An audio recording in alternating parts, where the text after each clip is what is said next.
My first vote for CBN కార్యక్రమంలో పాల్గొన్న ప్రతిపాటి ఒక్క ఛాన్స్ అన్న మాట నమ్మిన పాపానికి యావత్తు యువత రోడ్డున పడేసిన గనుడు సీఎం జగన్ అని ధ్వజమెత్తారు. మాజీ మంత్రి తెలుగుదేశం పార్టీ రాష్ట్ర ఉపాధ్యక్షుడు ప్రతిపాటి పుల్లారావు 2019 ఎన్నికలకు ముందు జగన్ అమలు చేయలేని హామీలు ఇచ్చి యువతతో ఓట్లు వేయించుకుని మోసం చేశారని మండిపడ్డారు. ఫీజు రీఎంబర్స్మెంట్, నిరుద్యోగ భృతితో పాటు రకరకాల హామీలు ఇచ్చి వంచన చేసిన మోసగాడు జగన్ అని విమర్శించారు. అందుకే ఈసారి రాష్ట్రంలో యువత తొలిసారిగా వేసే ఓటు దేశ రాష్ట్ర గతిని మార్చేదిగా ఉండాలన్నారు Prathipati. My first vote CBN కార్యక్రమం చేపట్టడం జరిగింది. ముఖ్య అతిథిగా state professional wing state president Tejaswini గారిని ఈరోజు ఈ కార్యక్రమాన్ని చీఫ్ గెస్ట్గా తీసుకొచ్చారు. అదేవిధంగా మన జనసేన నుంచి రాజా రమేష్ గారు, ఇక్కడ ఉన్నటువంటి చిలకూరుపేట నియోజకవర్గ యూత్ ENSF-లోని యూత్ కానీ ఆధ్వర్యంలో ఈరోజు మై ఫస్ట్ ఓటు సిబిఎన్ కార్యక్రమాన్ని తీసుకురావడం జరిగింది.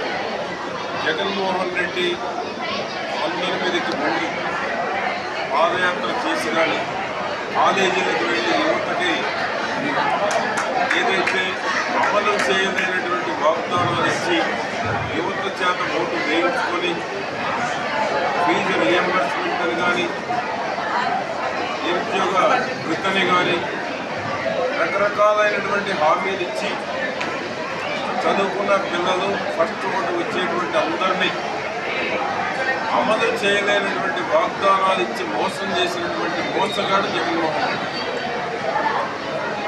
ఎందుకంటే ఒకసారి చూద్దామని ఓటు వేశారు, నమ్మి మోసపోయారు.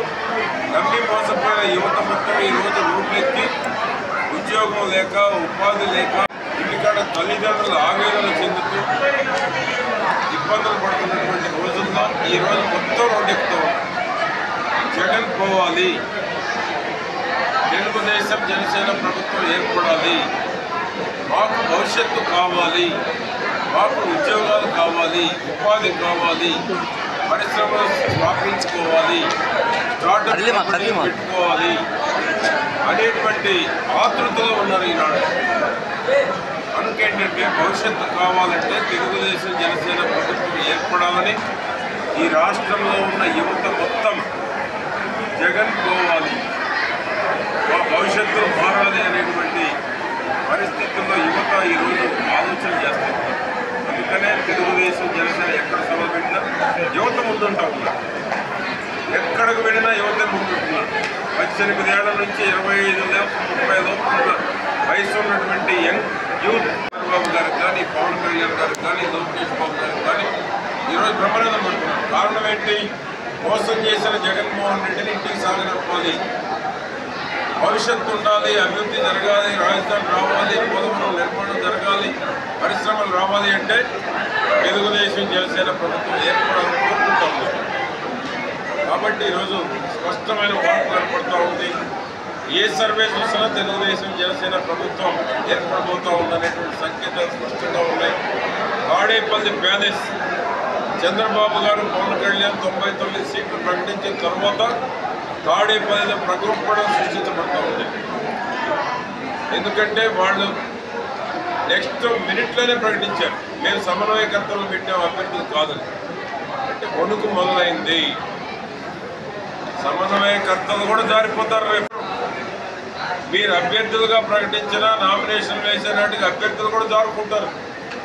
ఈరోజు మీ పరిస్థితి చూస్తూ ఉంటే మంత్రులు, ఎంపీలు, ఎమ్మెల్యేలు, ఎమ్మెల్సీలు మొత్తం బయటకు వస్తూ ఉన్నారు. మీకు ఆత్మీయత అనుకున్న వాళ్ళు కూడా బయటకు వస్తూ ఉన్నారు. మీ చెల్లె మీ మీద పోరాటం చేయడానికి సిద్ధపడుతూ ఉంది. మా అన్న మోసాలను ఈ రాష్ట్రం భరించదని మీ చెల్లి చెప్తా ఉంది.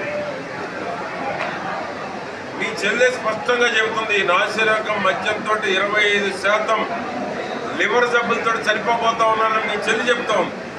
జగన్మోహన్ రెడ్డి చెల్లి స్వయంగా ఈ టైటిలింగ్ యాక్ట్ తోటి ఎవరి ఆస్తి ఎవరిది కాదు, అన్ని కబ్జాలు చేస్తాడు, బ్యాంకులో పెడతాడు, మీ ఆస్తి మీది కాదని మీ తోడబుట్టిన చెల్లి చెప్తూ ఉంటే రాష్ట్ర ప్రజలు ఈరోజు భయపడిపోతా ఉన్నారు. జగన్మోహన్ రెడ్డి గుండేయాలన్నా తిరిగి మళ్ళా జగన్